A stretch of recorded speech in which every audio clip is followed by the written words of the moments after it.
दोस्तों, साल बदले, नेता बदले, सियासी समीकरण भी बदले, लेकिन एक चीज जो कभी नहीं बदली वो है बीजेपी की बदकिस्मती।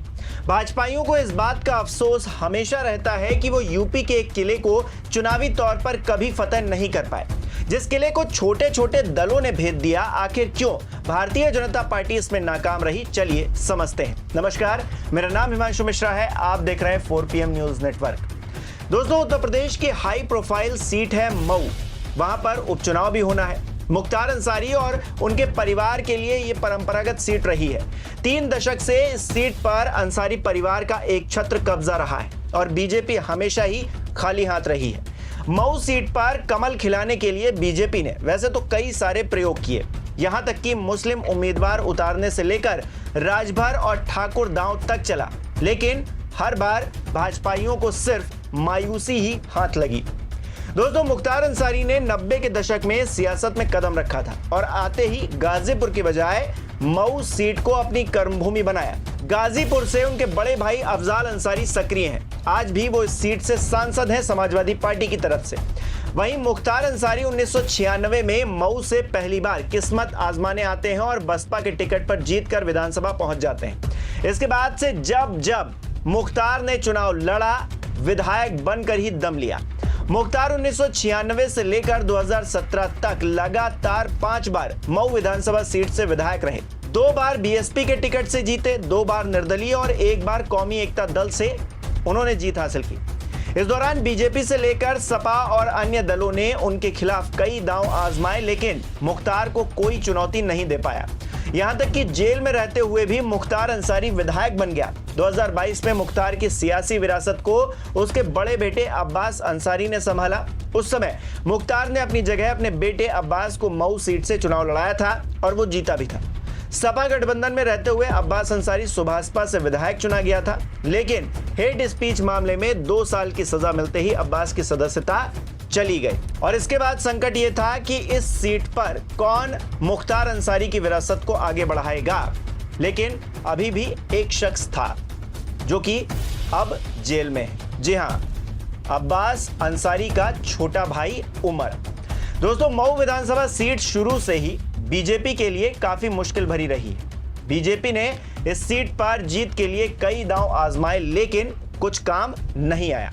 इसकी असल वजह मऊ विधानसभा सीट का सियासी और जातिगत समीकरण है, जो बीजेपी की जीत में सबसे बड़ी बाधा बना हुआ है। आज भी मऊ सीट पर पहला चुनाव 1957 में लड़ा गया था, जिसमें कांग्रेस के विधायक चुने गए थे। इसके बाद 1962 में भी कांग्रेस नेता ने जीत हासिल की। 1968 में जनसंघ की जीत हुई, लेकिन 1 साल बाद ही 1969 में भारतीय क्रांति दल ने यह सीट जीत ली। 1974 में सीपीआई ने परचम लहराया। इसके बाद 1989 में बसपा ने कब्जा किया इस सीट पर। इस समय तक बीजेपी का गठबंधन हो चुका था और 1989 में मऊ सीट पर वो तीसरे नंबर पर रही थी। मुस्लिम बाहुल सीट होने के चलते 1991 में बीजेपी ने मुख्तार अब्बास नकवी को उतारकर नया दांव चला, लेकिन वो दांव काम नहीं आया, कमल नहीं खिल सका। ये दौर राम मंदिर आंदोलन का था, फिर भी किस तरह से हाल हुए हम सबने देखा। इसके बाद मऊ को मुख्तार अंसारी ने अपनी कर्मभूमि बनाया। फिर बीजेपी के लिए यह सियासी जमीन बंजर हो गई, जिस पर अब तक कमल नहीं खिल पाया है। हालांकि मुख्तार के सामने भी बीजेपी लगातार कोशिशें करती रही है।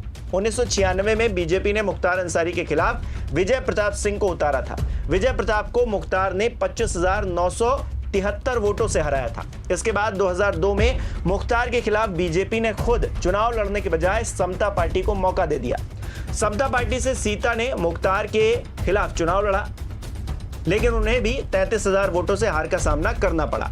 इस चुनाव में मुख्तार अंसारी निर्दलीय चुनावी मैदान में था।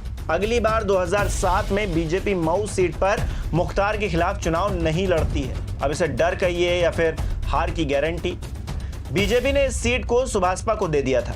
मुख्तार का मुकाबला बसपा के प्रत्याशी विजय प्रताप सिंह से हुआ, तो उन्हें भी 7,000 वोटों से हार का सामना करना पड़ा।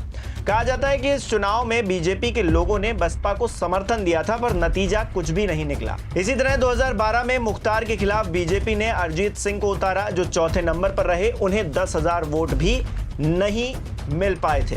कुल मिलाकर देखा जाए तो बीजेपी ने मऊ सीट कभी सहयोगियों के लिए छोड़ दी, तो कभी खुद भी लड़ी। लेकिन अफसोस की बात यह है कि उन्हें जीत कभी भी नहीं मिली।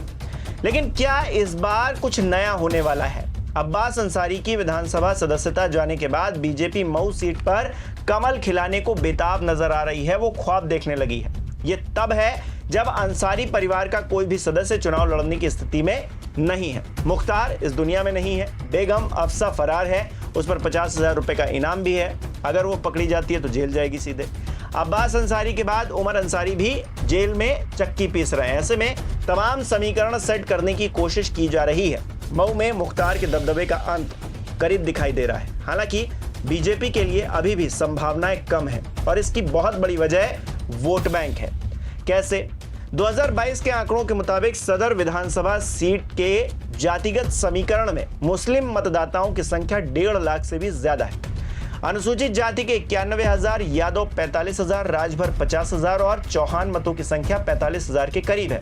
ठाकुर वोटरों की संख्या करीब 20,000 और ब्राह्मण वोट 7,000 के करीब बताए जाते हैं। अब ऐसे में मुख्तार अंसारी परिवार को मुस्लिम वोटों के साथ दलित, राजभर और दूसरे ओबीसी समुदाय का वोट मिलता रहा है और इसी वजह से वो एक डेडली कॉम्बिनेशन बनाकर अब तक जीतते रहे हैं। ऐसे में बीजेपी ठाकुर कैंडिडेट के जरिए ही दांव आजमाती रही है, जिसके चलते उसकी राह काफी मुश्किल अब तक रही है। बीजेपी ने कई बार ये सीट सहयोगी दलों के लिए भी छोड़ी है, लेकिन अब फिर से उसे अपनी जीत का जब मौका दिखाई देने लगा है, ये दिखने लगा है कि अंसारी का जो पूरा परिवार है, मुख्तार अंसारी का जो पूरा कुनबा है, वो कहीं ना कहीं तहस नहस हो गया है। ऐसे में उसे जीत दिख रही है। अब जीत के मद्देनजर वो ओम प्रकाश राजभर से नेगोशिएशन करने पर लगे हुए हैं कि किस तरह से ओम प्रकाश राजभर पीछे हटे और भारतीय जनता पार्टी अपना कैंडिडेट खड़ा करे और वहां पर जीत की मलाई खा सके। लेकिन क्या ये मलाई मिल पाएगी? आसान तो नहीं नजर आ रहा है। ऐसे में देखना दिलचस्प ये रहेगा दोस्तों कि मऊ सीट पर इस बार कौन जीत का परचम लहराता है और कौन मुख्तार की परंपरागत सीट पर अपना वर्चस्व कायम कर पाता है। कोई कर भी पाएगा या फिर नहीं? आपको क्या लगता है? मुझे कमेंट करके बताइए। इस वीडियो को लाइक कीजिए, शेयर कीजिए, हमारे चैनल को सब्सक्राइब नहीं किया है तो वो भी कीजिए। बहुत बहुत धन्यवाद।